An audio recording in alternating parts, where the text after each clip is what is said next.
Hey everyone, today we're doing the February reading wrap-up. So February for me was a very chaotic reading month. I went in with a TBR, I went in with intentions, but I ended up ignoring a lot of them. And instead I started a little mood reading at the end of the month across a bunch of sci-fi, time travel, existential dread, the usual. Also DNF the book, which I think is important to talk about, because I used to be really bad at quitting books that weren't working for me. Now this wrap-up is ranked from least favorite to favorite, but none of these were truly awful experiences. Even the lower ranked ones were interesting in some way. They just didn't hit me emotionally the way I hoped. And I also want to talk a bit throughout this video about how my reading tastes feel like it's evolving. I think I'm getting pickier in a good way. I'm starting to really notice patterns in what I love and in what I bounce off of. Alright, so let's start at the bottom and work our way up. So my least favorite read was The Crystal Shard by R.A. Salvatore. So this was my DNF of the month. Now listen, this book is a fantasy classic and a lot of people love this series. And this is not me saying it's objectively bad. This is me saying it was not for me. And I made it about halfway through before I finally admitted to myself that I wasn't enjoying the experience. And the main issues for me were the writing style, the characterization, and the overall simplicity of the narrative. And the prose felt very straightforward, almost bare bones, which can work really well if the story or characters are doing the heavy lifting. But here the characters felt very archetypical. The hero, the villain, the companions. I never felt like I was discovering anything surprising about them. One thing I've noticed about my reading taste lately is that I really need either emotionally complex characters or interesting moral dilemmas or thematic depth. And this book felt like it was prioritizing plot progression over emotional resonance. And there were also moments where I could tell this book was written in a very different era of fantasy publishing. And now the genre has evolved a lot, and while that's not a flaw, it does affect how immersive a book feels to a more modern reader. I think if you really love classic high fantasy and enjoy a clear-cut good versus evil story and want something easy to follow, you'll probably enjoy this much more than I did. But for me, continuing felt like homework, and reading should never feel like homework unless you're literally in school. So I DNF'd it, and I have no regrets. Okay, so my number 4 was Time and Again by Clifford D. Simek. This was one of those, I respect this more than I loved it.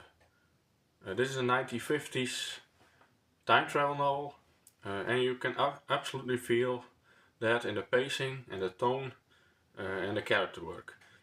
The ideas are actually very ambitious for the time, and you can tell Simek was playing with concepts that weren't super common yet in sci-fi. And what I appreciated was the experimental feel, the overall ambition, and the historical importance for the genre. But some things just didn't fully work for me. The emotional distance to the characters that felt more like idea vehicles than people, and the pacing that felt very uneven.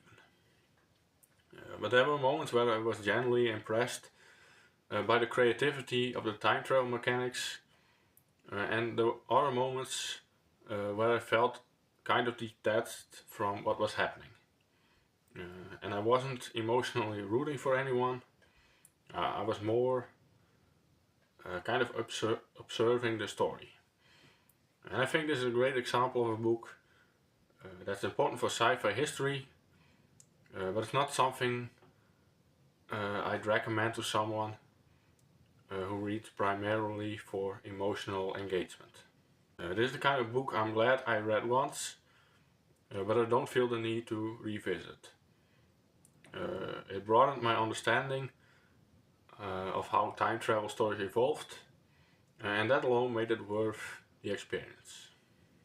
And then the number 3 of February for me was The Warrior's Apprentice by Lewis McMaster Bujold. And this one was solid, very enjoyable, very fun, just not emotionally gripping for me in the way I had hoped. This one follows Miles as a protagonist, and I think he's an interesting character conceptually.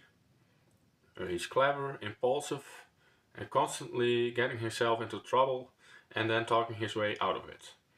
And that can be very entertaining to read about.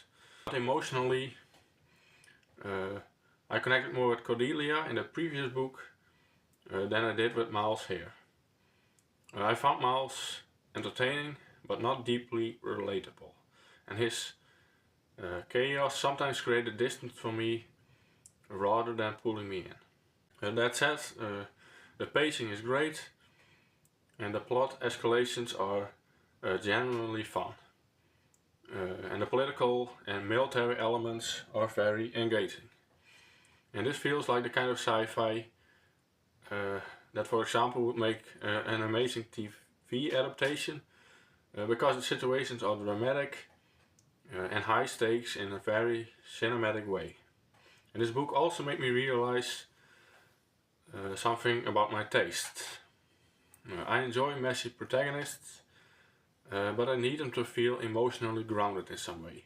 If a character is constantly bluffing and scheming, I need moments of vulnerability to really latch onto them. Still, this was a very good read, and I definitely understand why people love this character. And number 2 for me was Replay by Ken Grimwood. And this one is really hard for me having to put it at the second place. Because this one emotionally destroyed me in a very reflective way. This is a time loop story, but it's not flashy. It's not about action or spectacle. It's about what it would actually feel like to relive your life over and over again with full awareness of what's coming. And what I loved about this book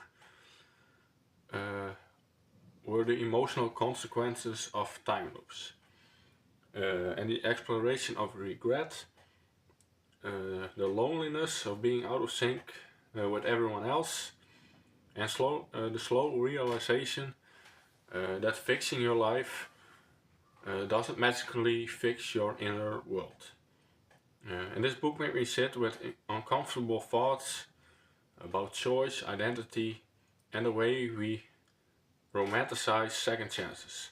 And it asks really heavy questions without being preachy.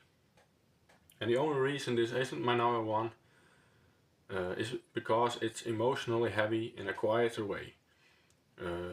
It didn't give me that adrenaline, edge of your seat feeling. Instead it gave me the stare at the wall feeling.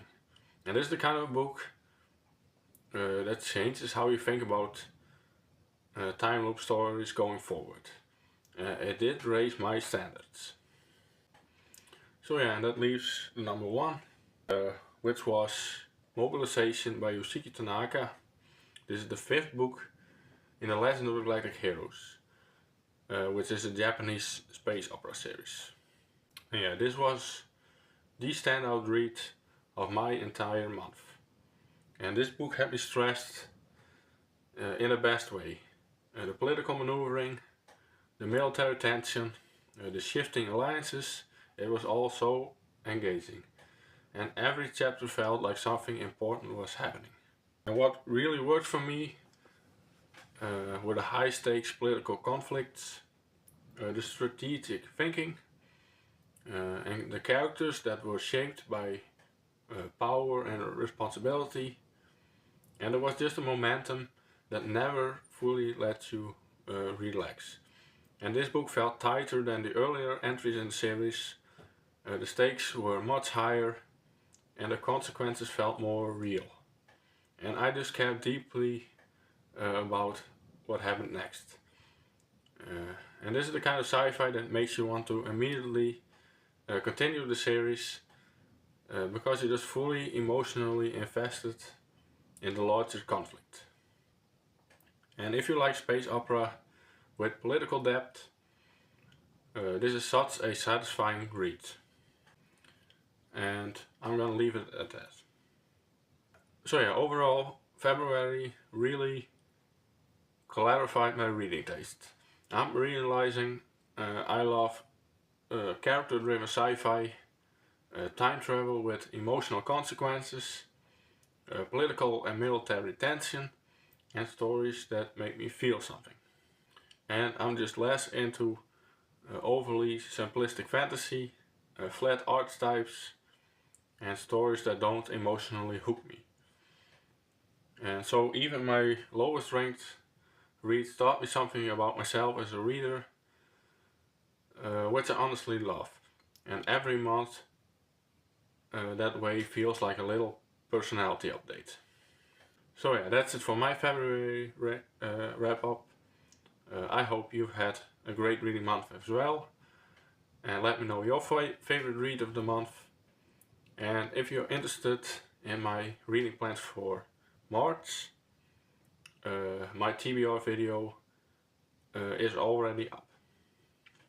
So yeah, I hope to see you again.